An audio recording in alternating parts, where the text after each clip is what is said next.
Hello friends, I am back. मैं अगले lecture को लेके आ गया हूं आपके सामने और आज हम लोग फिर से अपनी बातों को आगे बढ़ाएंगे। लास्ट क्लास में बच्चों मैंने आपको पहले ही बोल दिया था कि मोस्ट प्रॉब्ली 2 लेक्चर्स हमारे लगेंगे इंट्रोडक्शन पार्ट के लिए, और पहले लेक्चर में हमने बेसिक इंट्रोडक्शन देख लिया था और आज हम लोग इंट्रोडक्शन को कंप्लीट करेंगे और यूनिट्स में एंटर कर जाएंगे। ठीक है, तो जरा सारे बच्चे चाहे वो पीजी के हों या यूजी के हों, फिर से आज अपना फोकस मेरी तरफ रखें और हम लोग इसी बात को ध्यान में रखते हुए शुरू करते हैं बच्चों। देखिए, लास्ट क्लास में हमने बेसिक इंट्रोडक्शन की बात की थी, ये आपके सामने है। इसमें ऐसा तो कुछ है नहीं कि मैं आपको रिवाइज कराऊं, तो मैं सीधा आगे चलता हूं। ठीक है, हमने ये बातें कर ली थी, basic introduction to the subject की बातें हमने कर ली थी ना। हमें थोड़ी सी बात करनी है कि आखिर इंपॉर्टेंस क्या है। ये मैंने आपको अपना नंबर शेयर कर दिया था, आप जो भी डाउट्स हो मैंने आपको बता दिया था कि आप इस पे वॉइस मैसेज के थ्रू पूछ सकते हैं मुझसे। ठीक है, आगे चलते बच्चों। सबसे पहले कि importance of financial management at MCom level and for that matter UG level. UG में आपके सेमेस्टर 6 में जो आपको ये पढ़ना है, तो वहां पे भी ये सेम एप्लीकेबल होगा कि आखिर फाइनेंशियल मैनेजमेंट का इंपॉर्टेंस क्या है, क्यों ये सब्जेक्ट जरूरी है। तो हम जरा उस पर फोकस कर लेते हैं, जरा जल्दी से, हार्डली 2-3 मिनट में इसको कवर कर लेते हैं कि आखिर फाइनेंशियल मैनेजमेंट क्यों जरूरी है। बच्चे कहता है कि financial management is the foundational subject. Foundational मतलब बेस सब्जेक्ट, ये आपका बेस तैयार करता है। बच्चों, आप लोग कॉमर्स के स्टूडेंट हैं, आप पीजी में हो, यूजी में हो, क्लास 12th के हो, इवन क्लास 12th में भी फाइनेंशियल मैनेजमेंट पढ़ना होता है। तो आप कहीं भी हो, कॉमर्स का जो सबसे मेन एक कोर पेपर होता है वो होता है फाइनेंशियल मैनेजमेंट। क्योंकि बच्चों, अगर आप कॉमर्स फील्ड से हैं तो कहीं ना कहीं आपसे ये एक्सपेक्ट किया जाता है कि आप फाइनेंसेस यानी कि मनी रिलेटेड मैटर्स को बहुत अच्छे से समझें, बहुत गहराई से समझें। क्योंकि अगर आप उसको समझेंगे नहीं तो दूसरों को गाइडेंस कैसे देंगे। और who better than commerce students. अब बच्चों, साइंस वाले फाइनेंसेस के बारे में थोड़ी ना बात करेंगे, तो वो तो मान लीजिए डॉक्टर हैं तो डॉक्टरी के बारे में बात करेंगे, इंजीनियर्स हैं तो आईटी के बारे में, इनोवेशंस के बारे में बात करेंगे। आर्ट्स वाले स्टूडेंट्स जो है वो हिस्ट्री के बारे में, ज्योग्राफी के बारे में, पॉलिटी के बारे में बात करेंगे, इकोनॉमिक्स के बारे में बात करेंगे, यूपीएससी आईएएस वगैरह के बारे में बात करेंगे।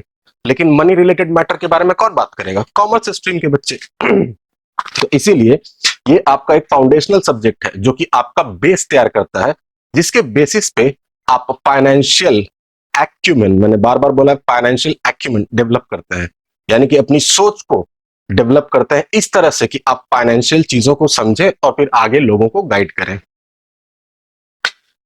नाउ, अगर हम बात करें कि financial management is a foundational subject in post graduate commerce education, और फॉर दैट मैटर मैंने पहले ही बोला है कि यूजी के लिए भी सेम एप्लीकेबल है।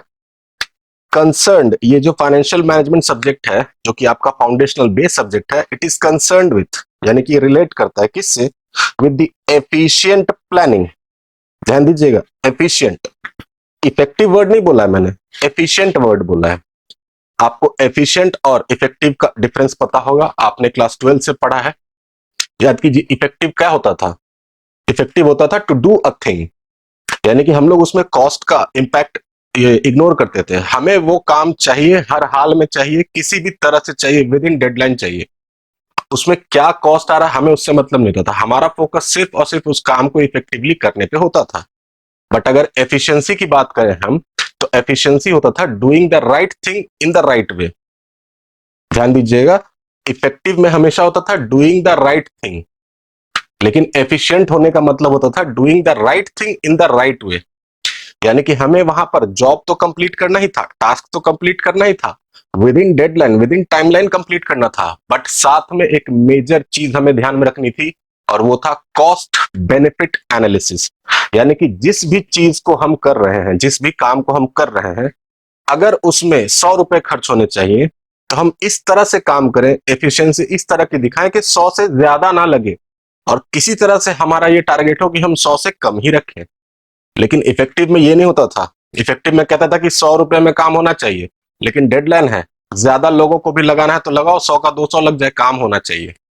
लेकिन एफिशिएंसी इसके बारे में बात नहीं करती थी। एफिशिएंसी कहती थी कॉस्ट बेनिफिट एनालिसिस करो, अगर 100 रुपए के बराबर का काम है तो उस पर 100 रुपए ही खर्च होने चाहिए या उससे कम में निपटा लो, तब तो तुम एफिशिएंट हो, वरना तो फिर तुम एफिशिएंट नहीं हो। तो ध्यान रखिएगा, फाइनेंसिस हमेशा कहता है एफिशिएंट प्लानिंग होनी चाहिए, यानी कि आप जब भी कुछ करें तो आपको कॉस्ट बेनिफिट एनालिसिस होनी चाहिए कि आप जो खर्च कर रहे हैं या आप जो भी काम कर रहे हैं उसमें आप एफिशिएंट है कि नहीं, आपका कॉस्ट बेनिफिट एनालिसिस है कि नहीं। Allocation control and utilization of financial resources, यानी कि आप प्रॉपरली प्लान करेंगे, एफिशिएंटली प्लान करेंगे, एलोकेट करेंगे। एलोकेट किसको करेंगे, याद है हमने बात की थी लास्ट क्लास में, वेरियस डिपार्टमेंट्स में। जैसे कि फाइनेंस डिपार्टमेंट ने फाइनेंस तो रेज कर लिया, जैसे जियो डिपार्टमेंट का, जियो की बात हमने की थी, 7,000 करोड़ रेज तो कर लिए। बट बच्चों अब सिर्फ रेज करने से बात नहीं ना बनेगी। मान लीजिए प्रोडक्शन डिपार्टमेंट है, सिम जो मैन्युफैक्चर करेगा, प्लांट बनेगा, उसके लिए भी उनको मनी एलोकेट करना पड़ेगा। मार्केटिंग डिपार्टमेंट है, उसको देना होगा। बड़े सारे डिपार्टमेंट्स होते हैं, प्रोडक्शन होते हैं, एचआर डिपार्टमेंट होते हैं। इन सारे डिपार्टमेंट्स में आपको एफिशिएंटली मनी को एलोकेट करना पड़ेगा, रिसोर्सेज को एलोकेट करना पड़ेगा।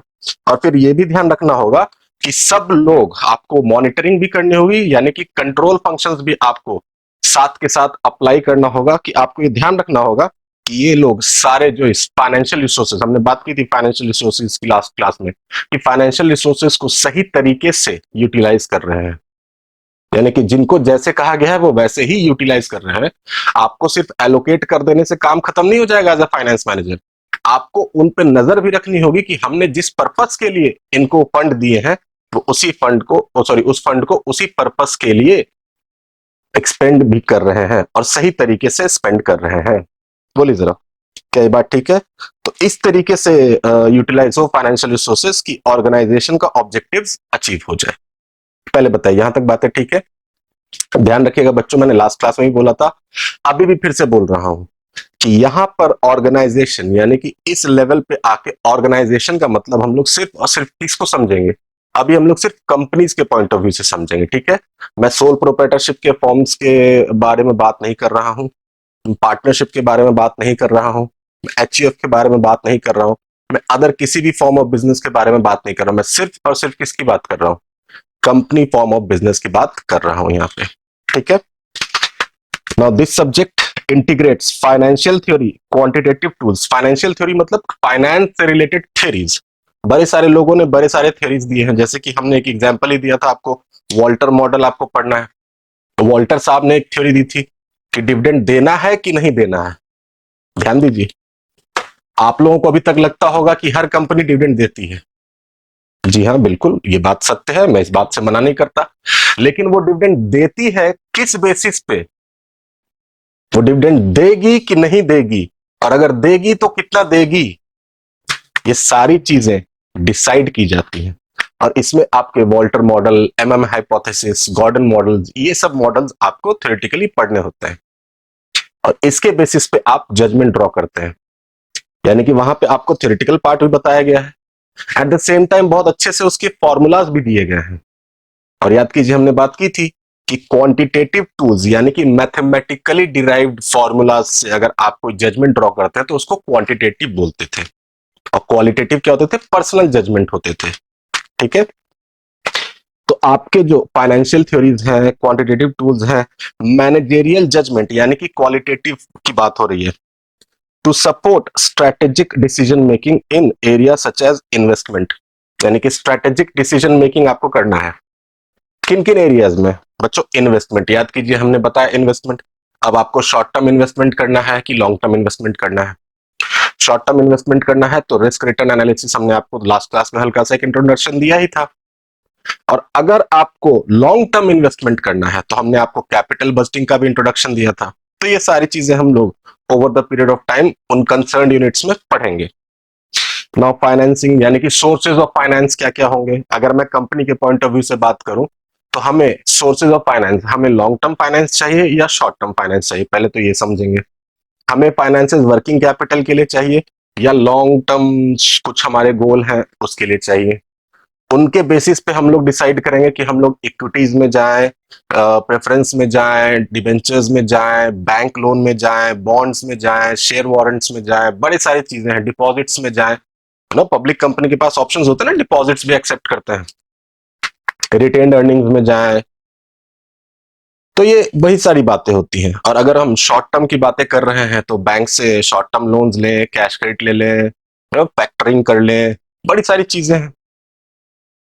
अनसिक्योर्ड लोन्स ले लें, बहुत सारी बातें हैं, या फिर मनी मार्केट में चले जाएं, मनी मार्केट इंस्ट्रूमेंट्स में जाएं। ठीक है, तो इस तरह से हमें बातें करनी होंगी कि सोर्सेज ऑफ फाइनेंसेस क्या रहेंगे हमारे। फिर डिविडेंड पॉलिसीज, हमने आपको बताया है कि डिविडेंड पॉलिसीज हमें डिसाइड करना है। डिविडेंड पॉलिसीज को डिसाइड करते समय बच्चों हमने आपको बताया ही, एमएम हाइपोथेसिस को हम लोग कंसीडर करेंगे, वॉल्टर मॉडल को करेंगे, गॉर्डन मॉडल को करेंगे, और बड़े सारे इंपैक्ट्स देखेंगे। जैसे कि ध्यान रखिएगा, कई बार डिविडेंड देने से शेयर होल्डर्स की एक्सपेक्टेशन तो पूरी हो जाती है, बट कंपनी के पास से फंड चले जाते हैं, जबकि कंपनी को यह चाहिए था कि वो फंड्स रख ले और आगे उसको री इन्वेस्ट करे, जिससे कि शेयर होल्डर्स की वेल्थ मैक्सिमाइज हो। ठीक है बच्चों, कई बार डिविडेंड देने से शेयर्स की वैल्यू बढ़ जाती है, और कई बार डिविडेंड ना देने से शेयर्स की वैल्यू बढ़ जाती है। तो ये हम लोग सीखेंगे गॉर्डन मॉडल में, वॉल्टर मॉडल में, एमएम हाइपोथेसिस में, ये सारी चीजें हम लोग सीखेंगे। ठीक है, तो इसीलिए आपको डिविडेंड पॉलिसीज का बहुत ध्यान में रखना होगा। कई बार डिविडेंड देते हैं आप कंपनीज के ऊपर, आपको पता नहीं होगा, बट मैं आपको बताता हूं, सीडीटी लग जाता है, कॉर्पोरेट डिविडेंड टैक्स। तो कई बार company corporate dividend tax planning के तहत, ध्यान रखिएगा मैं वर्ड यूज कर रहा हूं टैक्स प्लानिंग, मैं टैक्स इवेजन यूज नहीं कर रहा हूं, मैं टैक्स प्लानिंग यूज कर रहा हूं। यानी कि टैक्स प्लानिंग होता है बच्चों, जब इनकम टैक्स एक्ट के लीगल प्रोविजंस को यूज करते हुए आप अपने टैक्सेशन यानी कि टैक्स लायबिलिटीज को प्लान करते हैं, तो ये होता है टैक्स प्लानिंग। और टैक्स इवेजन होता है टैक्स की चोरी। तो मैं आपको टैक्स की चोरी नहीं बता रहा हूं, टैक्स प्लानिंग बता रहा हूं। तो कई बार कंपनी सीडीटी से बचने के लिए कि बहुत ज्यादा टैक्स ना देना पड़े, तो वो लोग डिविडेंड नहीं देते, और डिविडेंड नहीं देते हैं, इसका इंपैक्ट ये हो जाता है कि शेयर होल्डर्स की वैल्यू, शेयर होल्डर्स की जो वेल्थ है, शेयर्स की जो वैल्यू है, वो कई बार इंक्रीज करती है, तो वेल्थ मैक्सिमाइजेशन होता है। तो वहां पे आपको बात करनी पड़ेगी, ये सब हम लोग सीखेंगे। And working capital administration, working capital के बारे में मैंने आपको बताया ही कि विद इन 1 ईयर जो आपके वर्किंग कैपिटल्स हैं उनके बारे में आपको बातें करनी है। तो आपको इसके लिए जनरली मनी मार्केट इंस्ट्रूमेंट्स में जाना होता है, तो वहां से आप लोग फंड रेज कर सकते हैं। ठीक है, अब यहां तक अगर बातें क्लियर है तो आगे बढ़ता हूं मैं। कहता है कि एट द एमकॉम लेवल, अब मैंने बार बार कहा है for UG level also, the subject emphasizes analytical rigour. Analytical rigour क्या होता है बच्चों? एनालिटिकल तो आप समझते हैं, बोलिए जरा। एम्फसाइजेस मतलब फोकस करना, एनालिटिकल मतलब प्रॉपर्ली एनालाइज करना। ठीक है, और रिगर होता है कि कोई भी चीज को बहुत केयरफुली करना, यानी कि फाइनेंशियल मैनेजमेंट जो है वो एम्फसाइज करता है, फोकस करता है ऑन एनालिटिकल रिगर, यानी कि एनालिटिकली बहुत ही केयरफुली किसी चीज को डिटरमाइन करना। यानी कि मैंने अभी आपको एक छोटा सा एग्जांपल दिया डिविडेंड के बारे में। मैं आपसे सिंपल एक बात कहता हूं, मान लीजिए कि आपको एज अ फाइनेंस मैनेजर ये कहा गया कि हमें 1,000 करोड़ रुपए, 1,000 करोड़ रुपए का फंड रेज करना है, तो आप क्या बोलेंगे? Sir 1,000 crore equity share issue कर देते हैं, क्योंकि आपको सिर्फ इक्विटी शेयर ही पता है। तो ये तो गलत होगा ना बच्चों। आप बोलेंगे सर गलत कैसे है, इक्विटी शेयर इशू कर रहे हैं। बच्चों ध्यान रखिएगा, मैंने आपको लास्ट क्लास में एक होमवर्क दिया था, हम लोग उसके बारे में बात करेंगे। लेकिन आपको सबसे पहले अपने जो एमडी है या जो भी सीईओ है, उनसे आपको, या फिर फाइनेंस ऑफिसर है, चीफ फाइनेंशियल ऑफिसर है, उनसे सबसे पहले आपको ये समझना होगा, उनसे बात करके कि सर हम लोग किस तरह से फंड्स को रेज करें, किस तरह से फंड्स को रेज करें, मतलब कि हमारे जो मैनेजिंग डायरेक्टर्स हैं या हमारे जो बोर्ड ऑफ डायरेक्टर्स हैं वो क्या चाह रहे हैं, क्या वो अपनी इक्विटीज को डाइल्यूट करना चाह रहे हैं, या वो ये चाह रहे हैं कि हम लोग अपनी इक्विटी होल्डिंग्स को डाइल्यूट ना करें। पहले तो सबसे पहले आपको एनालिटिकली ये समझना होगा, उसके बाद आप बताएंगे कि सर कैपिटल मिक्स का क्या होना चाहिए, जिससे कि हमारी कैपिटल कैपिटल स्ट्रक्चर पे क्या इंपैक्ट पड़ेगा, हमारी cost, overall cost of capital क्या होगा, डब्ल्यूएसीसी की बात हमने की थी, weighted average cost of capital. तो इन सब को यूज करते हुए एनालिटिकली आप एक जजमेंट ड्रॉ करेंगे कि सर इस तरह से हम ये फंड रेज कर सकते हैं। और सिर्फ एक ऑप्शन नहीं देंगे, आपको कई बार 2-3 ऑप्शन देने होते हैं कि इनमें से जो भी अप्रूवल आएगा उसके अकॉर्डिंगली आप बात करेंगे।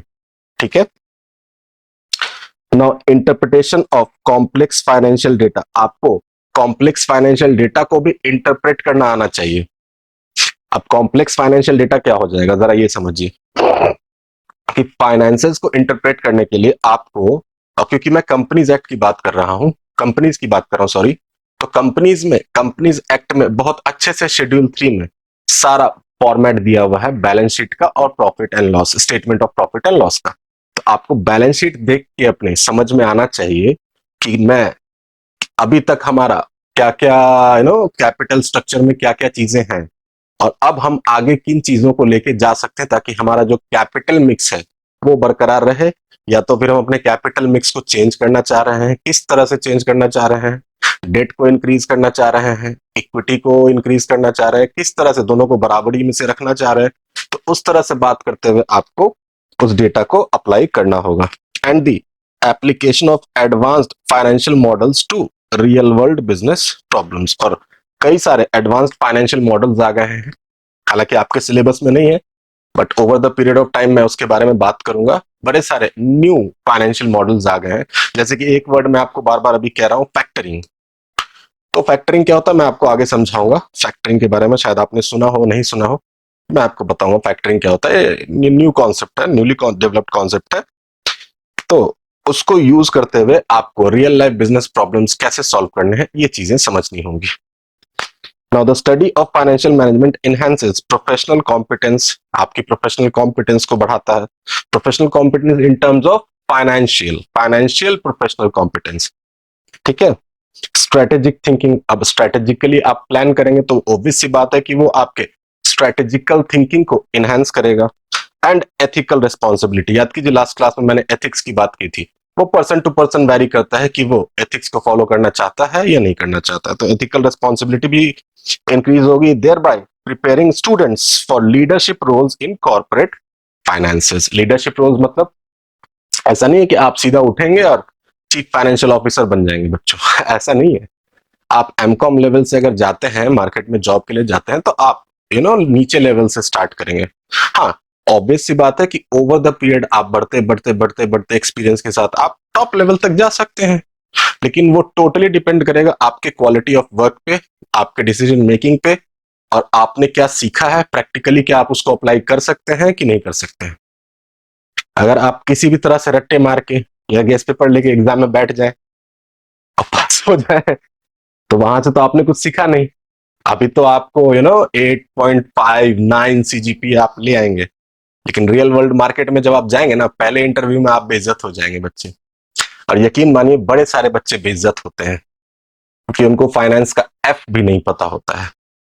तो इसीलिए नंबर अगर आप अच्छे लेके आ रहे हैं ना, तो उस अकॉर्डिंगली थोड़ा नॉलेज भी रखिए, क्योंकि आपके नंबर से ही पहले आपको इंटरव्यू में सवाल आएगा। अगर आप बहुत ज्यादा बल्क में नंबर लेके गए हैं, आता कुछ है नहीं, तो वो उसको थोड़े ना पता है कि आपने कैसे एग्जाम क्लियर किया है। वो तो देखेगा ये 8.59 सीजीपीए वाला बच्चा है, 8 सीजीपीए वाला बच्चा, तो इसको तो बहुत आता होगा, तो वो सीधा आपसे एडवांस लेवल के क्वेश्चंस दागेगा। और आपको कुछ पता नहीं, आपको बेसिक्स ही पता नहीं है, हो गया आप बेइज्जत। लेकिन कोई बच्चा है जिसने की खुद से मेहनत की है, उसके 7 ही सीजीपीए है, 6.5 सीजीपीए ही है, लेकिन उसने खुद से मेहनत करके पूरी चीजों को समझा, कॉन्सेप्ट्स को समझा और अच्छे से एग्जाम को लिखा बिना किसी अनफेयर मीन्स को यूज किए हुए। भले ही उसको 6.5 सीजीपीए है, बट अगर मान लीजिए वो किसी इंटरव्यू में जाता है तो उसको 6.5 सीजीपीए के हिसाब से क्वेश्चंस पूछे जाएंगे और वहां उसकी रियल नॉलेज टेस्ट होगी। हो सकता है उसने लिखने में कुछ इस फॉर्मेट को यूज किया हो कि उसके नंबर्स अच्छे नहीं है, वो अलग चीज है, लेकिन जब वो अपनी बातों को एक्सप्रेस करेगा, सामने वाला समझेगा कि हाँ ठीक है, इसके नंबर भले कम आए हैं बट बंदे में दम है, इसको हायर करो, उसको भगाओ, 8 वाले को 8.5 वाले को भगाओ, जो कुछ नहीं आता है, 6.5 वाले को हायर करो।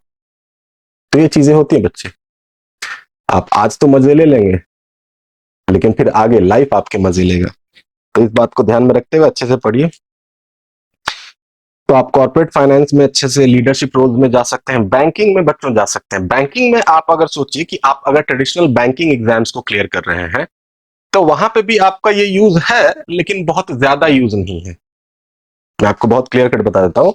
बड़े सारे बच्चे जो आईबीपीएस वगैरह की तैयारी करते हैं, तो वो नॉर्मल बैंकिंग के जो ट्रांजैक्शन होते हैं ना, उसी में रम जाते हैं और उसी काम को आपको करते रहना है पूरी लाइफ। लेकिन ये जो बैंकिंग है, ये मैं कह रहा हूं कि मल्टीनेशनल बैंक्स में अगर आप चले गए, आपको बहुत ग्लोबल अपॉर्चुनिटी मिलती है, आपको बैंकर बोला जाता है नो, और उसमें भी अगर आप इन्वेस्टमेंट बैंकर बन गए ना बच्चों, तो just sky is the limit. पैसा इतना कमाएंगे कि आप सोच भी नहीं सकते हैं, लेकिन उसके लिए आपको उस लेवल की नॉलेज रखनी होगी। Investment banking is one of the most awarded sector in the finance, जिसमें कि अवॉर्डेड बोलूंगा मैं, रिवॉर्डेड सेक्टर बोलूंगा, जिसमें कि पैसे बहुत हैं। और खास करके मैं आपको बता दूं, आजकल वेंचर कैपिटलिस्ट लोग या प्राइवेट इक्विटी फर्म्स, ये लोग बहुत ज्यादा फाइनेंशियल मैनेजर्स को हायर करते हैं जिनके अंदर वो पोटेंशियल होती है। अब वेंचर कैपिटलिस्ट फर्म क्या होती है, प्राइवेट इक्विटी फर्म क्या होती है, ये हम लोग कभी और बात करेंगे, ठीक है। इन्वेस्टमेंट मैनेजमेंट अगर आपने सीख लिया है, एंड खास करके बच्चों एकेडमिक रिसर्च समझते हैं। ये एकेडमिक रिसर्च, कई सारे बच्चे होते हैं जो कि एमकॉम के बाद सपना रखते हैं कि सर हम लोग नेट क्वालिफाई करेंगे। नेट सुना आपने, यूजीसी नेट, जेआरएफ एग्जाम्स। अभी तक तो अलग अलग यूनिवर्सिटीज अपना भी एग्जाम कंडक्ट कराती थी, बट आपने अब सुना होगा कि अब हर किसी को नेट क्वालिफाई करना पड़ेगा in order to become research scholar. और रिसर्च स्कॉलर अगर आप बनेंगे तो आपको उस फील्ड में रिसर्च करनी होगी। तो रिसर्च आपके इंटरेस्ट फील्ड में आपको करना होता है, या फिर जिस फील्ड में आप अपनी एक्सपर्टीज लाना चाहते हैं उस फील्ड में आपको करना पड़ता है। तो अगर आप अच्छे से इस सब्जेक्ट को पढ़ेंगे तो फाइनेंस के फील्ड में आपको रिसर्च में बहुत बेनिफिट मिलेगा, क्योंकि आपकी जो कोर फाउंडेशन होगी बहुत ही अच्छी होगी, और उस हिसाब से आप फाइनेंशियल मैनेजमेंट या फाइनेंसेस के किसी भी टॉपिक पे आप रिसर्च कर सकते हैं। तो इसीलिए एकेडमिक रिसर्च की बात की जा रही है यहाँ पे। बोलिए, यहां तक कोई दिक्कत बच्चों? तो अगर मैं आपसे बोलूं तो मैं ये बोल सकता हूं कि at this point of time हमारा basic introduction to this subject is complete. अब यहां से हम लोग सीधा यूनिट 1 में चलेंगे। अब यूनिट 1 जो है फाइनेंशियल मैनेजमेंट का, ये अब मैं सिलेबस की बात नहीं कर रहा, सिलेबस मैंने बता दिया है, बट उस सिलेबस को अगर हम ध्यान में रखते हुए ये सोचें कि यूनिट 1 फोकस किस बात पे कर रहा है, कि आखिर यूनिट 1 में हम किन चीजों को पढ़ने वाले हैं, क्या फोकस रहेगा हमारे सब्जेक्ट का यूनिट 1 में। तो बच्चों यूनिट 1 का नाम ही है फाइनेंशियल मैनेजमेंट, मतलब सब्जेक्ट भी है फाइनेंशियल मैनेजमेंट और यूनिट 1 भी है फाइनेंशियल मैनेजमेंट। तो क्या मैं ऐसा बोल सकता हूं कि we will be discussing the basics of financial management in unit 1? बोलिए जरा। यस, ऑब्वियसली बच्चों, अगर सब्जेक्ट का भी नाम है फाइनेंशियल मैनेजमेंट और यूनिट 1 का भी नाम है फाइनेंशियल मैनेजमेंट, तो आई कैन से कि we will be discussing the basics या फाउंडेशन या core basic fundamental things of financial management in this unit. तो यहां पर आपको बात करनी होगी इस यूनिट में नेचर की। What is the nature of financial management? What are the scopes of financial management? What are the objectives and what are the functions of financial management? इनके बारे में आपको बात करनी होगी। It explains the role of a financial manager. अब बच्चों मैंने आपको बताया ना, जो फाइनेंस को संभालता है उसको क्या बोलते हैं? Finance manager. जो फाइनेंस से रिलेटेड मैनेजरियल फंक्शंस परफॉर्म करता है पर्सन, उसको क्या बोलते हैं? फाइनेंस मैनेजर बोलते हैं। ये तो हमने बिजनेस फाइनेंस कॉम CC4 से ही पढ़ रखा है। और ये जो फाइनेंशियल मैनेजर होगा वो क्या क्या फंक्शंस परफॉर्म करेगा? तो प्लानिंग, ऑर्गेनाइजिंग, डायरेक्टिंग, कंट्रोलिंग। याद कीजिए, मैंने आपको पहले भी कहा था स्टाफिंग वगैरह की बातें यहाँ नहीं करेंगे आप, ठीक है? तो स्टाफिंग की बातें नहीं करेंगे आप, उसके अलावा सारी बातें करेंगे। और ये सब कुछ वो करेगा financial activities of an enterprise को मैनेज करने के लिए, ठीक है?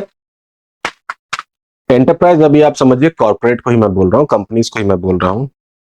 और यहां पे जो की टॉपिक्स हैं वो इंक्लूड करेंगे profit maximisation versus wealth maximisation. ये बच्चों बिजनेस फाइनेंस का जो आपने ऑलरेडी पढ़ रखा है वहां भी पढ़ा होगा, तो मैं यहाँ पे आपको इसको थोड़ा सा बस रिवाइज कराऊंगा, क्योंकि आपका मैं ये मान के चल रहा हूं कि आपने वहां पे पढ़ा होगा और आपने बहुत ही अच्छे से पढ़ा होगा। नहीं, मैं ऐसा बिल्कुल भी नहीं मान के चलूंगा, मैं आपको बहुत अच्छे से बहुत डिटेल में बताऊंगा, ठीक है? फाइनेंशियल डिसीजन एरियाज, कहाँ कहाँ फाइनेंशियल डिसीजन लेते हैं वो पढ़ेंगे। रिस्क रिटर्न ट्रेड ऑफ, इसके बारे में पढ़ेंगे। एजेंसी कुछ होती है, हम लोग बात करेंगे एजेंसी के प्रॉब्लम्स क्या होते हैं वो बात करेंगे। And time value of money के बारे में बात करेंगे, ठीक है? टाइम वैल्यू ऑफ मनी क्या होता है ये मैं अभी आपको कुछ इस पे ज्यादा बोलूंगा नहीं, क्योंकि ये एक कॉन्सेप्ट है बहुत अच्छा सा, जो मैं शुरू से एकदम अच्छे से डेवलप करूंगा उस समय जब हम लोग उस टॉपिक पे पहुंचेंगे। ठीक है, तो अभी आप इग्नोर करिए कि टाइम वैल्यू ऑफ मनी कुछ होता है। और इन चीजों को पढ़ने के बाद, इस यूनिट 1 को पढ़ने के बाद आपके अंदर डेवलप होगी क्या अंडरस्टैंडिंग, किस चीज के related, financial environment. Financial environment, किस तरह की फाइनेंशियल इन्वायरमेंट? अरे financial environment covering all the companies, यानी कि कंपनीज के इर्द गिर्द कौन सी फाइनेंशियल इन्वायरमेंट होती है, उसमें आप कैसे परफॉर्म करेंगे, इन सब चीजों के बारे में आप सीखेंगे। रेगुलेटरी इन्फ्लुएंसेस, रेगुलेटरी मतलब कि आप कोई भी फाइनेंस रेज कर रहे हैं, जैसे कि मान लीजिए कि आप कंपनी है और आप इक्विटी शेयर रेज करना जा रहे हैं, तो सबसे पहले तो आपको इक्विटी शेयर रेज करना, तो आपको रेगुलेटरी इन्फ्लुएंसेस में क्या क्या रेगुलेशंस, क्या क्या रेगुलेशंस मतलब कि मैं ये कहना चाह रहा हूँ कि कौन कौन से लॉज को आपको रेफर करना होगा। सबसे पहले तो आपको कंपनीज एक्ट का पता होना चाहिए, आपको सेबी एक्ट का पता होना चाहिए। इक्विटी शेयर्स अगर आप कर रहे हैं इशू, तो आपको उसको किसी स्टॉक एक्सचेंज पे लिस्ट कराना होगा, तो आपको लिस्टिंग अग्रीमेंट्स के बारे में पता होना चाहिए। आपको लिस्टिंग अग्रीमेंट्स में से भी आईसीडीआर रेगुलेशंस के बारे में पता होना चाहिए, एलओडीआर रेगुलेशंस के बारे में पता होना चाहिए। तो इन चीजों के बारे में आपको पता होना चाहिए, और बड़ी कमाल की बात है कि ये चीजें आपको पढ़नी नहीं है। ठीक है, ये सब सीए वगैरह में पढ़ना होता है, सीएस वगैरह में पढ़ना होता है। सीएस में बहुत डिटेल में पढ़ना है, सीए सीएमए में उतना डिटेल में नहीं है, सीएस में बहुत ज्यादा डिटेल में है। तो खैर इग्नोर करिए ये सब टर्म्स को भी। And interaction between financial management and other functional areas of business, यानी कि financial management and other functional areas. Other functional areas मतलब production, staffing, HR, purchase department, marketing department, इनके साथ इनका इंटरेक्शन कैसे होता रहेगा, इसके बारे में हमें बात करनी है। And this unit establishes the theoretical foundation necessary for advanced financial analysis and strategical financial decision making, यानी कि इस यूनिट को पढ़ने के बाद आपके अंदर ये चीजें डेवलप होंगी जो कि है advanced financial analysis, strategic financial decision making, जो कि आपको मदद करेंगे unit 2, unit 3, unit 4 and unit 5 में। यानी कि बच्चों अगर आपको यूनिट 2 समझना है तो आपको यूनिट 1 पढ़ना होगा, आपको यूनिट 3 समझना है तो यूनिट 1 का बेस आपके पास होना चाहिए, यूनिट 4 समझना है तो भी यूनिट 1 का बेस आपके पास होना ही चाहिए, एंड यूनिट 5 समझना है तो भी आपके पास यूनिट 1 का बेस होना चाहिए। इसका मतलब क्या मैं ऐसा बोल सकता हूं कि यूनिट 1 इज इंडिस्पेंसेबल। यस, आप इसको इग्नोर नहीं कर सकते, आपको ये पढ़ना ही पड़ेगा और हाल हाल में पढ़ना पड़ेगा, क्योंकि तभी आपके बेसिक्स क्लियर होंगे और फिर आगे ये चीजें आपको मदद करेंगे। बोलिए जरा, क्या यहां तक बातें ठीक है? आगे बढ़ जाऊं मैं? अभी मैं अब यूनिट 2, यूनिट 3 इन सब की बातें नहीं करूंगा, ये सब मैं तब बातें करूंगा जब हम लोग यूनिट 2, यूनिट 3, यूनिट 4, यूनिट 5 पे जाएंगे। Now points to ponder. Ponder होता है बेसिकली बच्चों वो चीजें जो आपको अच्छे से गहराई से सोचनी चाहिए, कुछ ऐसी चीजें जो आपको गहराई से सोचनी चाहिए। तो इसमें कहता है कि upon successful completion of financial management course at the MCom level, और मैं बार बार कह रहा हूं for that matter UG level, students acquire a comprehensive, comprehensive होता है detailed, comprehensive understanding of financial principles, analytical techniques, strategic frameworks essential for effective financial decision making. यहां पे साथ साथ लिख लीजिए इफेक्टिव एंड एफिशिएंट। इफेक्टिव भी होना चाहिए, साथ साथ एफिशिएंट भी होना चाहिए, दोनों चीजें होनी चाहिए। मैंने अभी दोनों के बारे में आपको बता ही दिया था, तो मुझे फिर से बताने की जरूरत नहीं है। Now they develop means financial management develop the ability to evaluate investment opportunities। सबसे पहले तो आपको कहीं भी आपने बोला, मैंने आपको पढ़ा ना कि कैपिटल बजटिंग में हम इन्वेस्टमेंट करेंगे लॉन्ग टर्म, या फिर कई बार हम शॉर्ट टर्म इन्वेस्टमेंट करते हैं, क्योंकि मैं आपको ये कहना चाहता हूँ, जरा सोचिएगा। मान लीजिए आप बहुत बड़ी कंपनी, मान लीजिए ना, सपोज कीजिए इंडियन कंपनी की ही आप बात करते हैं, तो मान लीजिए कि आप जियो में हैं, आप जियो के चीफ फाइनेंशियल ऑफिसर हैं, या फिर आप फाइनेंस मैनेजर हैं, और आप ये देखते हैं, आपने अभी मैंने बोला कि आपको कंपनी के बैलेंस शीट को समझ में आना चाहिए, तो आपने जब कंपनी के बैलेंस शीट को देखा, तो नॉन करंट एसेट साइड में, मतलब एसेट साइड में जब आप करंट एसेट्स में आते हैं, तो करंट एसेट्स में आप देखते हैं नीचे कैश एंड कैश इक्विवेलेंट्स का एक हेड होता है। और कैश एंड कैश इक्विवेलेंट्स के हेड में जब आप देखते हैं तो आप देखते हैं कि बैंक में 1,000 करोड़ रुपए पड़े हुए हैं। 1,000 करोड़ रुपए पड़े हुए, और 1,000 करोड़ रुपए आपके करंट अकाउंट में, क्योंकि कंपनी का जो अकाउंट खुलता है वो करंट अकाउंट होता है। और ये शायद आपको बेसिकली पता होगा कि करंट अकाउंट में कोई भी इंटरेस्ट का बेनिफिट नहीं मिलता है। अब आप सोचते हैं कि ये 1,000 करोड़ रुपए हमें 10 दिन के बाद जरूरत पड़ने वाली है। 10 दिन के बाद जरूरत पड़ने वाली है। तो अगर मैं आपसे पूछूं कि आप क्या करेंगे, तो आप बोलेंगे छोड़ देंगे सर, क्या दिक्कत है, 1,000 करोड़ ही तो है, कोई बहुत बड़ा चीज थोड़ा ना, 1,000 करोड़ रहने दो बैंक में, क्या दिक्कत है। मैं कहूंगा यही आप मार खा गए बच्चे, क्योंकि आपका काम सिर्फ ये देखना नहीं है कि बैंक में 1,000 करोड़ हैं, 10 दिन के बाद हमें इसकी जरूरत है। आपको ये भी देखना होगा कि इस 10 दिन में इस 1,000 करोड़ रुपए क्या हम कुछ कमा सकते हैं, क्या क्या ऐसा कुछ है जो हम कमा सकते हैं with lesser risk and maximum return. बोलिए जरा, क्योंकि बच्चों 10 दिन का अगर आप सोचें तो इंटरेस्ट कॉस्ट भी बहुत ज्यादा हो जाता है। मैं आपको एक छोटा सा एग्जांपल देता हूं। मान लीजिए कि आपने ये तो सुना ही होगा कि बैंक्स में एफडी कर सकते हैं या डिपॉजिट कर सकते हैं या कुछ भी कर सकते हैं। बोलिए जरा, ऐसा आपने सुना है?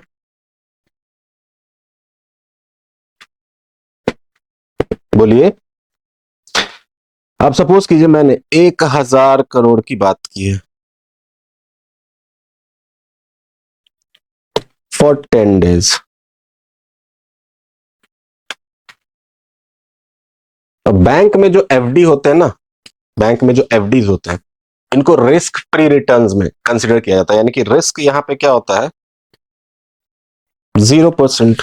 क्योंकि बैंक्स में आपने अगर पैसा एफडी किया तो ऑब्वियस सी बात है कि गवर्नमेंट बैंक्स जो होते हैं उनको गवर्नमेंट की बैकिंग होती है, नेशनलाइज्ड बैंक्स जो होते हैं। तो वहां पे आपको पता है कि पैसे डूबने के चांसेस बहुत रेयर हैं। डूबने को डूब सकते हैं बट रेयर है। मान लीजिए कि आप एज अ फाइनेंस मैनेजर क्या करते हैं कि इस 1,000 करोड़ रुपए को फॉर 10 डेज एफडी कर देते हैं, fix deposit. Risk free return है, मैं मान के चलता हूं कि आपको कम ही मिलेगा। अभी तो नॉर्मली जो है वो 5.5-6% के करीब है। मान लीजिए मैं आपको ऑन एन एवरेज 4% ही पकड़ के चलता हूं, 4% पर एनम। चलिए rarest of the rare 4% per annum मान के चलता हूं। यानी कि रिस्क आपका क्या है, 0%, और रिटर्न क्या है, 4% पर एनम। और मैं 10 दिन की बात कर रहा हूं। जरा बच्चों निकालिए तो, 1,000 करोड़ इंटू 4% इंटू 10 डेज, और मैं मान के चल रहा हूं कि 365 डेज है। जरा कैलकुलेट करिए तो, मेरा कैलकुलेटर कहाँ है। 1,000 into 4% into 10 divided by 365, that is 1.095 आ रहा है। तो मैं इसको 1.10 करोड़ लिख सकता हूं।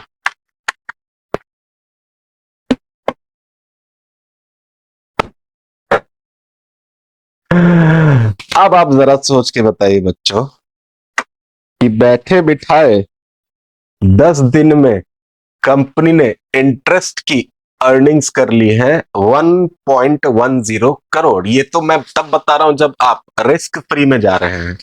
अगर आपने मनी एट कॉल किसी को दे दिया है, किसी कंपनीज को ही money at call, money market instruments होते हैं, अभी आपको मैंने सिखाया नहीं है बट थोड़ा सा रिसर्च करिएगा मनी एट कॉल वगैरह क्या होता है। मान लीजिए कि एक कंपनी को शॉर्ट नोटिस पे 8-10 दिन के लिए चाहिए पैसे, तो वो अपनी सब्सिडरी या एसोसिएट किसी भी कंपनीज को अप्रोच करती है कि तुम्हारे पास फंड्स है तो दे दो, मैं 10 दिन में वापस कर दूंगा। तो अगर इस तरह से भी आपने कुछ कर दिया तो वहां तो रेट ज्यादा होते हैं, 10%, 12%, क्योंकि शॉर्ट टर्म में मनी होता है तो ज्यादा होता है। और वहां पे पर मंथ, पर डे की बात होती है। यानी कि इंटरेस्ट के जो रेट होते हैं वो पर मंथ पे होते हैं। तो आप सोच लीजिए। तो ये तो मैं बेसिक बता रहा हूं कि कुछ नहीं तो ये है, और इससे ज्यादा तो आप कुछ भी कर सकते हैं। तो जब तक आपको उन चीजों की नॉलेज नहीं होगी, आप कैसे बताएंगे अपने सीनियर्स को कि सर ये जो 10 दिन के लिए ये फंड हमारा यहाँ पे पड़ा हुआ, आइडल पड़ा हुआ है, क्यों ना हम इसको यहाँ इन्वेस्ट करके इतना कमा लें। बच्चों अगर आपकी नॉलेज अच्छी होगी ना, तो आपके जो सीनियर्स होंगे वो आपको आइडेंटिफाई करेंगे, और इससे आपको प्रमोशंस और आपकी अपनी खुद की स्किल्स बढ़ेंगी। तो यही चीजें मैं कहना चाह रहा हूं आपको। जब तक आपको मॉडर्न डेज में क्या हो रहा है, फाइनेंशियल मॉडल्स में क्या चेंज आ रहे हैं, जब तक आपको वो पता ही नहीं होगा, आप अप्लाई कैसे करेंगे रियल वर्ल्ड में। तो इसीलिए ये सब्जेक्ट आपके लिए बहुत ज्यादा जरूरी है, क्योंकि बैठे बिठाए 10 दिन में हमने 1.1 करोड़ कमा लिए, 1 करोड़ 10 लाख रुपए हमने कमा लिए बिना किसी रिस्क के। कंपनी के लिए तो ये बेनिफिट हो गया ना। ठीक है, तो ये चीजें हैं बच्चों। फिर डिटरमाइन ऑप्टिमल कैपिटल स्ट्रक्चर्स, बताने की जरूरत नहीं है, आपको कैपिटल स्ट्रक्चर डिटरमाइन कर पाएंगे ऑप्टिमल। यानी कि ऑप्टिमल का मतलब होता है बच्चों जहां पर कि cost of capital, rather I would use the term overall cost of capital is optimum.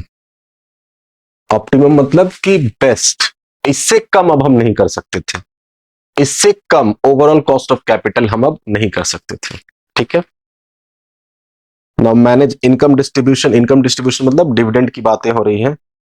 Dividend या फिर रिटेन अर्निंग्स में कैसे रखना है पैसों को, बांटना है कि नहीं बांटना है, बांटना है तो कितना बांटना है, रखना है तो कितना रखना है, ये सारी बातें करेंगे। And maintain efficient working capital systems, और एफिशिएंट वर्किंग कैपिटल्स भी हमें मेंटेन करना है ताकि हमारी सॉल्वेंसी बरकरार रहे। अचानक से कोई क्रेडिटर आ जाए तो हम पेमेंट कर सकें, अचानक से कोई अनफोर्सीन सिचुएशंस आ जाए तो हम वहां पे पेमेंट कर सकें, इतनी सॉल्वेंसी हमारी होनी चाहिए। वरना बच्चों आपको पता ना, आज के डेट में अगर कंपनीज में आपके पास सॉल्वेंसी नहीं है, तो फिर IBC insolvency and bankruptcy code 2016 ये एक्टिव हो जाता है। वो अलग चीज है, अलग फ्रेमवर्क है, अलग अलग कंडीशंस दे रखे हैं वहां पे। तो इससे भी आपको बच के रहना है, क्योंकि अगर आप इसमें फंस गए तो बहुत दिक्कत है आपको। ठीक है, now the subject strengthens logical reasoning. Logical reasoning मतलब कि वो वाला नहीं कि बैंक वगैरह क्लियर करने के लिए, एसएससी क्लियर करने वाली logical reasoning, financial logical reasoning वो डेवलप करेगी।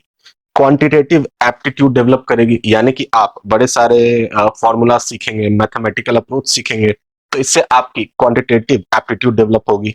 क्रिटिकल थिंकिंग, क्रिटिकल थिंकिंग मतलब कि क्रिटिकली एनालाइज कर पाएंगे आप, एनालिटिकल रीगर आपका डेवलप होगा। Enabling learners to interpret financial data, यानी कि ये सब चीजें अगर आप कर लेंगे तो जो आप लोग लर्नर्स हैं, आपको फाइनेंशियल डेटा इंटरप्रेट करने में मदद मिलेगी और आप उसको एक्यूरेसी से कर पाएंगे। यानी कि फाइनेंशियल डेटा को इंटरप्रेट करना आपको एक्यूरेसी से आना चाहिए, क्योंकि जब तक आप एक्यूरेसी से इंटरप्रेट नहीं करेंगे बच्चों, तब तक आप उस डेटा के बेसिस पे फोरकास्टिंग या डिसीजंस वगैरह कैसे लेंगे। स्टैटिस्टिकल एनालिसिस पेपर आपने पढ़ा है, वहां पे आप बिजनेस फोरकास्टिंग करते थे, वैसे ही फाइनेंशियल मैनेजमेंट में भी मैं आपको सिखाऊंगा, आप फाइनेंशियल फोरकास्टिंग करेंगे कि कंपनी को कितने पैसों की जरूरत है, आगे क्या क्या प्लान्स है कंपनी के, इन फंड्स को हम कहां कहां से अरेंज कर सकते हैं, इनको कैसे कैसे वेरियस डिपार्टमेंट्स में डिस्ट्रीब्यूट कर सकते हैं। तो इसके लिए तो आपको नॉलेज चाहिए ना बच्चों।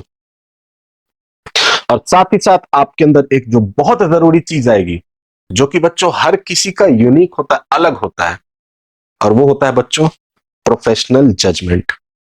जो प्रोफेशनल जजमेंट एक ऐसी चीज है जो कि आपके हर किसी के इनहेरेंट अलग अलग होती है। जैसे कि मैं भी वही पढ़ूंगा, आप भी वही पढ़ेंगे, लेकिन अलग अलग सिचुएशंस अगर दिए जाएं या एक ही सिचुएशन हर किसी को दिया जाए, तो हर कोई अपने नॉलेज के बेसिस पे अपने हिसाब से कुछ और जजमेंट देगा। तो आपका जजमेंट सही है या गलत है, ये सही तो सब होते हैं, बट जो बेस्ट ऑप्शन होता है उसको सीईओज वगैरह या सीएफओज वगैरह सेलेक्ट करते हैं। नाउ इट कल्टिवेट्स मतलब कि आपके अंदर डेवलप करती है disciplined and objective approach. Disciplined approach यानी कि आप इस डिसिप्लिन मतलब फाइनेंशियल मैनेजमेंट के डिसिप्लिन को अच्छे से फॉलो कर रहे हैं, नो फाइनेंशियल डिसिप्लिन को अच्छे से फॉलो कर रहे हैं। एंड ऑब्जेक्टिव अप्रोच का मतलब होता है कि आप किसी भी तरह से बायस्ड नहीं है, unbiased approach towards problem solving, risk assessment and resource optimisation. ना एक्सपोजर आपको मिलेगा रियल वर्ल्ड का। मैं आपको जो भी एग्जांपल्स दूंगा यहाँ पे वो मोस्टली रियल वर्ल्ड से ही रिलेटेड होगा। मैं आपको मेरे जो इस बुक में जितने भी एग्जांपल्स होंगे वो मोस्टली आपको रियल वर्ल्ड में देखने को मिल जाएंगे। जो भी आपको मैं बताऊंगा यहाँ पे एग्जांपल दूंगा तो आप गूगल करेंगे आपको मिल जाएगा कि इस तरह से है, हाँ रियल लाइफ में ऐसा हो रहा है। ठीक है, तो financial scenarios enhances strategic vision वगैरह डेवलप करेगा। तो इन सब चीजों को आप देख लीजिएगा, इसमें ऐसा कुछ है नहीं। हाँ बस ये मैं कहता हूँ कि अल्टीमेटली मतलब फाइनली ये सब्जेक्ट जो है आपको ट्रांसफॉर्म कर देगा students into financially literate professional. Financially literate professional क्या होता है? फाइनेंशियली लिटरेट प्रोफेशनल क्या होता है? बच्चे लिटरेट तो आप अभी भी हैं, यानी कि पढ़े लिखे आप अभी भी हैं। लिटरेट का मतलब क्या होता है? पढ़ा लिखा। लेकिन जब तक आपने फाइनेंशियल मैनेजमेंट को अच्छे से नहीं पढ़ा, मैं आपको बोलूंगा कि you are literate but still you are financially illiterate.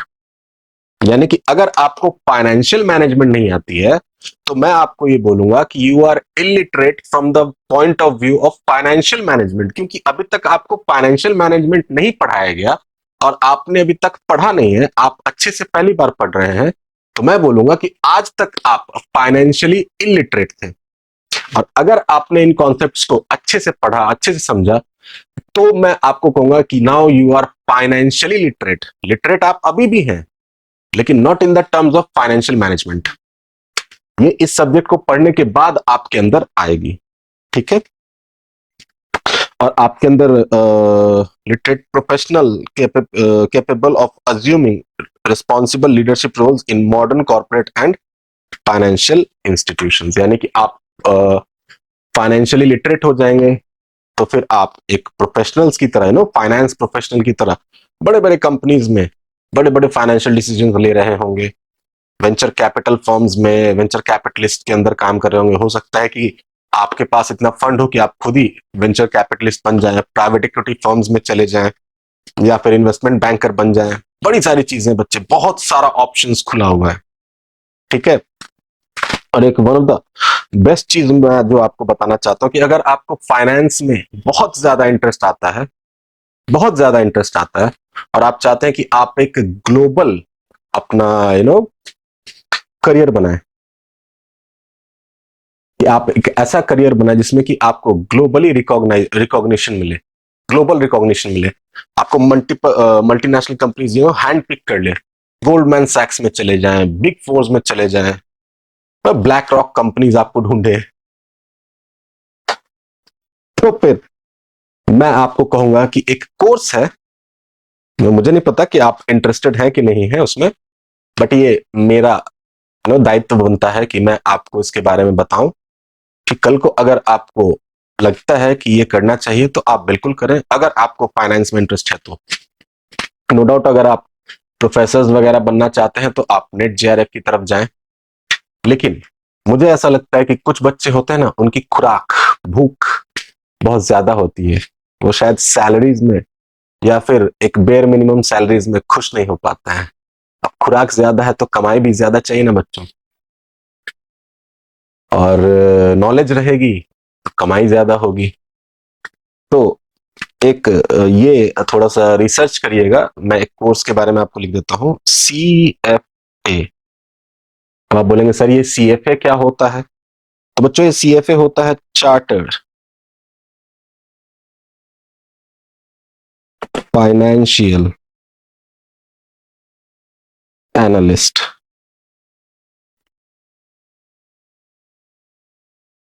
इसको शॉर्ट में CFA बोला जाता है।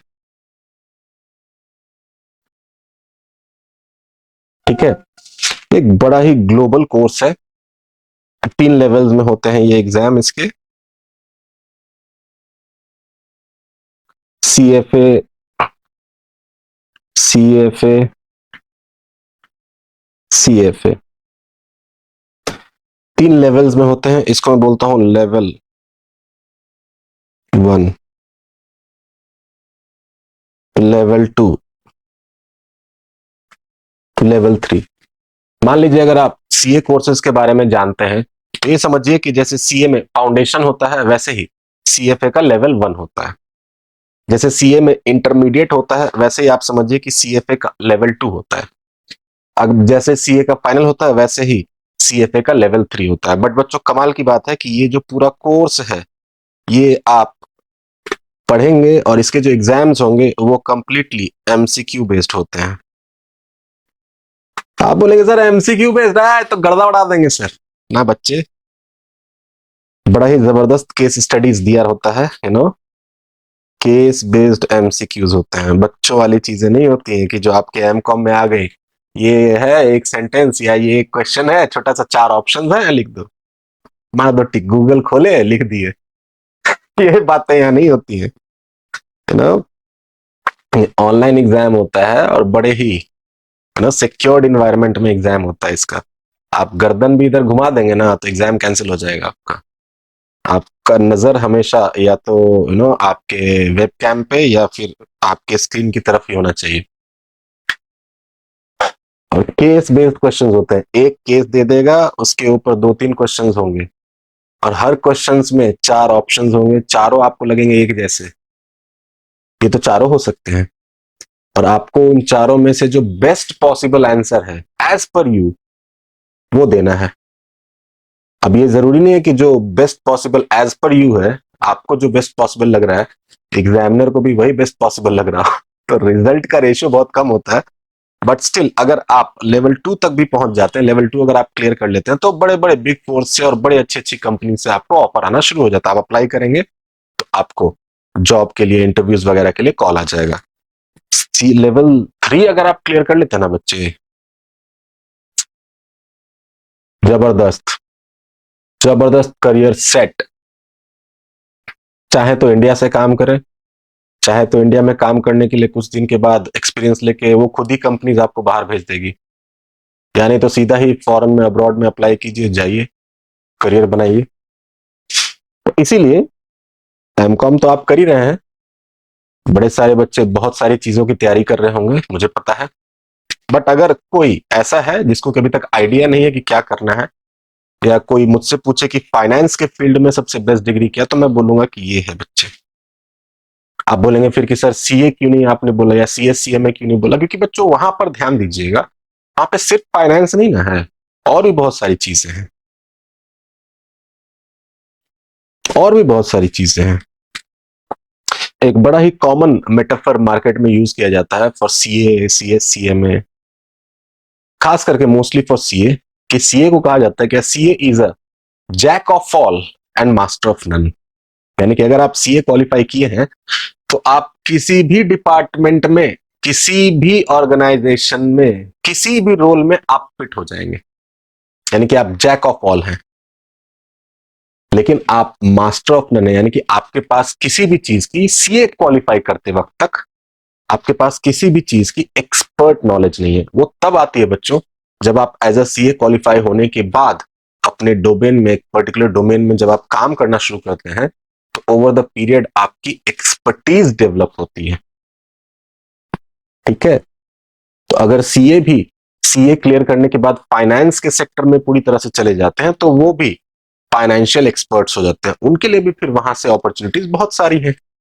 लेकिन मान लीजिए कि आप सीए नहीं करना चाहते हैं, फिर भी आप फाइनेंस के सेक्टर में घुसना चाहते हैं, तो ये आपके लिए एक बड़ा ही अच्छा ऑप्शन है। ठीक है बच्चों, तो यहां तक की बातें हमने कर ली हैं और अब हम लोग नेक्स्ट लेक्चर में यूनिट 1 की बातें करेंगे। लेकिन इससे पहले कि मैं सेशन को एंड करूं, मैं जल्दी से क्वेश्चन ले लेता हूं लास्ट क्लास वाला। पता नहीं आप में से किसी ने किया है या नहीं किया है। तो कहता है कि assume that you are the MD, you are the managing director of a limited as well as listed company, यानी कि आपकी कंपनी पब्लिक कंपनी भी है और पब्लिक कंपनी लिस्टेड हो भी सकती नहीं भी हो सकती है, बट आपकी जो पब्लिक कंपनी है वो लिस्टेड है, यानी कि उसके शेयर लिस्टेड है on any of the stock exchanges. Now if you want that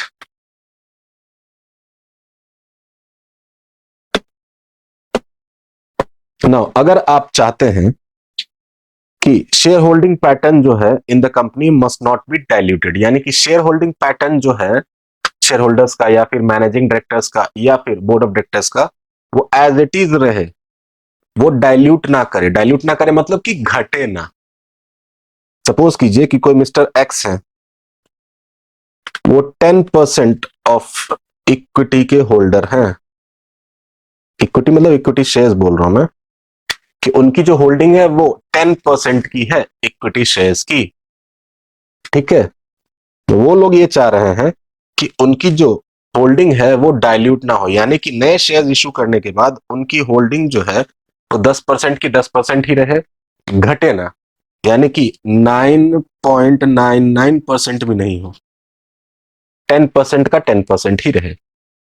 और दूसरा कह रहा है कि द शेयर होल्डिंग पैटर्न में बी डाइल्यूटेड, यानी कि वो कह रहे हैं कि ठीक है थोड़ा बहुत कम हो जाएगा तो हमें उससे कोई दिक्कत नहीं है, ठीक है। तो ये ऑप्शन है। तो then as a finance manager what will be the suggestion to the MD. और इग्नोर वगैरह की बात आप मतलब सॉरी इंटरेस्ट वगैरह की बात आपको इग्नोर करनी थी, और मैंने यहां बताया था कि अभी आपको 7,000 करोड़ की बात करनी है।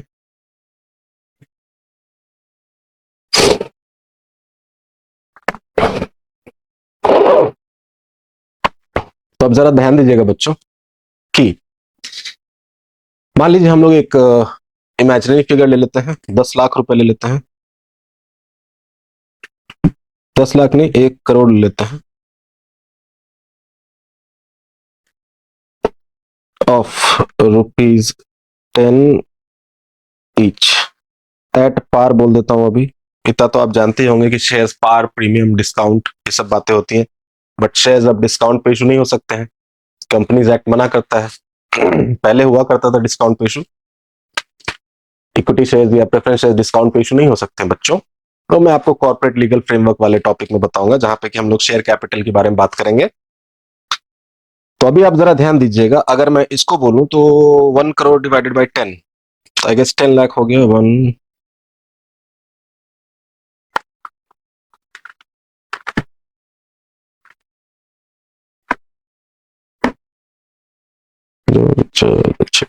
डिवाइडेड बाई 10,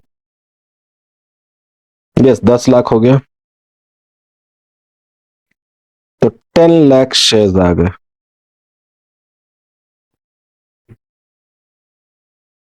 ऑफ ₹10 ईच, ठीक है। यानी कि अगर हम लोग शेयर्स इशू करते हैं, सिर्फ और सिर्फ शेयर्स इशू करते हैं बच्चों, तो फिर 10 लाख शेयर्स ऑफ ₹10 ईच हमें इशू करना होगा। मैं अभी मान के चल रहा हूं कि पार पे करेंगे, ताकि हमारे पास फंड कितने आ जाए, 1 करोड़ आ जाए ना। दूसरा, अगर हम लोग सिर्फ और सिर्फ डिबेंचर्स इशू करते हैं, डिबेंचर्स इशू करते हैं, तो 1 करोड़ के डिबेंचर्स हमें इशू करने होंगे, जिसकी की फेस वैल्यू मैं मान के चल रहा हूं अभी वो भी पार पे है और ₹100 है। तो मैं ऐसे बोल सकता हूं कि रुपीज नहीं, मैं ये बोल सकता हूं कि 1 लाख डिबेंचर्स का रेट मान लीजिए मैं कहता हूं 10% डिबेंचर्स ऑफ ₹100 ईच, तो 1 लाख इंटू 100, 1 करोड़ हो जाएगा आपका, ठीक है। अब अगर मैं बात करूं बच्चों शेयर्स की, तो शेयर्स में इक्विटी शेयर्स भी आते हैं, प्रेफरेंस शेयर्स भी आते हैं, आपको पता होगा, ठीक है। और डिबेंचर्स आपका 10% है, और जो मैंने आपको बोला कि इंटरेस्ट आपके पास सफिशिएंट है, इंटरेस्ट पेमेंट के आपके पास सॉल्वेंसी है, आप इंटरेस्ट को इग्नोर कीजिए। तो पहला केस कहता है बच्चों कि शेयर होल्डर्स जो हैं वो कह रहे हैं कि उनका शेयर जो है वो डाइल्यूट नहीं होना चाहिए। तो नहीं होना चाहिए, तो आप सजेशन क्या देंगे फॉर फर्स्ट केस? लिखिए केस 1।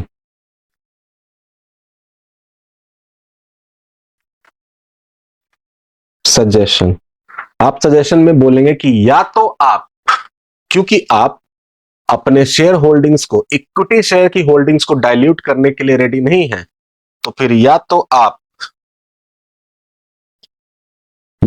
आप इधर गो फॉर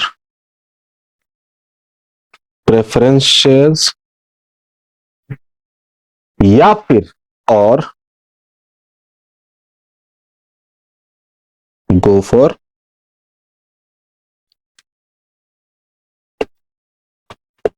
डिबेंचर्स। अब आप कहेंगे सर आपने ऐसा क्यों जजमेंट दिया, आई मीन एडवाइस दिया? मैंने ऐसा एडवाइस, ऐसा सजेशन इसलिए दिया बच्चों, क्योंकि अगर हम इक्विटी शेयर इशू करेंगे तो ऑब्वियस सी बात है नए शेयर होल्डर्स बनेंगे। नए शेयर होल्डर्स बनेंगे तो फिर इनकी शेयर होल्डिंग डाइल्यूट होगी। बोलिए जरा।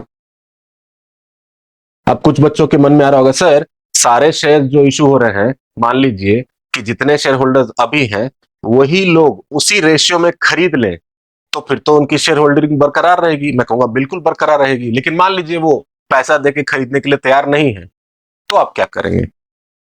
तो ये जो एडवाइस मैं दे रहा हूं ये इस बेसिस पे दे रहा हूं कि मैं ये मान के चल रहा हूं कि ये जो शेयर्स हैं ये पब्लिक को ऑफर किए जाएंगे और जो लोग ऑलरेडी कंपनी में शेयर होल्डिंग करके बैठे हैं वो अभी उसको सब्सक्राइब करने के मूड में नहीं है, उनके पास अभी वैसी सॉल्वेंसी नहीं है, वो चाह रहे हैं कि नॉर्मल पब्लिक पैसा लगाए। ठीक है, अगर वो लोग खुद ही सब्सक्राइब कर लेते हैं तब तो फिर ठीक है, वो वैसे ही रह जाएंगे, उनकी डाइल्यूट होगी ही नहीं। ओके, तो या तो आप प्रेफरेंस शेयर इशू कीजिए या तो फिर आप डिबेंचर इशू कीजिए या फिर दोनों को कीजिए, और बोथ। अब जैसे ही बोथ की बात आ जाएगी बच्चों तो आपको मिक्स डिसाइड करना होगा कि 1 करोड़ में से कितना प्रेफरेंस शेयर और कितना डिबेंचर। इसी को तो बोलते हैं कैपिटल मिक्स। बोलिए जरा। और अगर इसी को मैं अब आगे केस 2 में लेके जाऊं तो फिर से हमारे पास ऑप्शन आ जाएगा। अब यहां पर आपको कहा गया है कि हम लोग अपने शेयर होल्डिंग को डाइल्यूट करने के लिए तैयार हैं, तो आप इक्विटी भी इशू कर सकते हैं, प्रेफरेंस भी इशू कर सकते हैं, एट द सेम टाइम आप डिबेंचर्स भी इशू कर सकते हैं, या फिर मैं बोलूंगा a combination of all the above. और ये इन तीनों के कॉम्बिनेशन को ही हम फिर से क्या बोल देंगे? Capital mix. बोलिए जरा। इसी के कॉम्बिनेशन को हम लोग क्या बोलेंगे?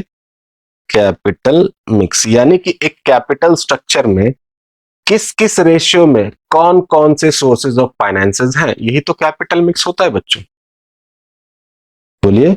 यहां पे भी हम लोग इसको क्या बोलेंगे? Capital mix.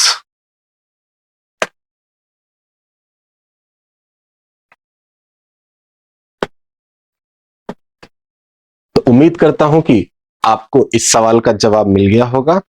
आप नोट करना चाहें तो नोट कर सकते हैं। ये पहला है, आप सजेशन बोलें या एडवाइस बोलें, बात एक ही है। लिख लिया आपने? और केस 2 यहां पे भी मैं आपको बोल देता हूं।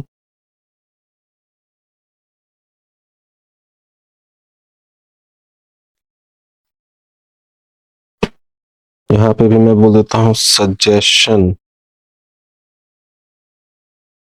या एडवाइस।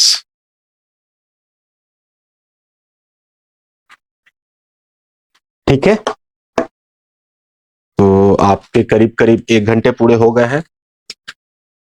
तो देखिए बच्चों, मैंने आपको बोला ही था कि आपके तो इंट्रोडक्शन में ही कम से कम 2 क्लासेस लगेंगे, और आप देखिए इंट्रोडक्शन में ही आपके 2 क्लासेस लगे हैं, लेकिन मैं आपको इतनी बात तो कह सकता हूं और प्रॉपर कॉन्फिडेंस से ये कह सकता हूं कि जितना मैंने आपको इन 2 क्लासेस में बेसिक्स बताया है, उस बेसिक्स के लेवल पे अब आपका जो लेवल होगा फाइनेंशियल मैनेजमेंट सब्जेक्ट के लिए, वो थोड़ा सा मैंने डेवलप कर दिया है। इसके बाद अब आप यूनिट 1 को मेरे साथ पढ़ने के लिए तैयार होंगे, क्योंकि अब जो मैं बातें करूंगा वो आपको ज्यादा क्लैरिटी से समझ में आएगी, बेटर क्लैरिटी आपके पास आएगी उसकी। ठीक है, तो आज मैं बच्चों यहीं पे रुकता हूं, मिलेंगे हम लोग नेक्स्ट क्लास में। तब तक के लिए this is Rohit Singh signing off. Bye bye and take care. Bye bye.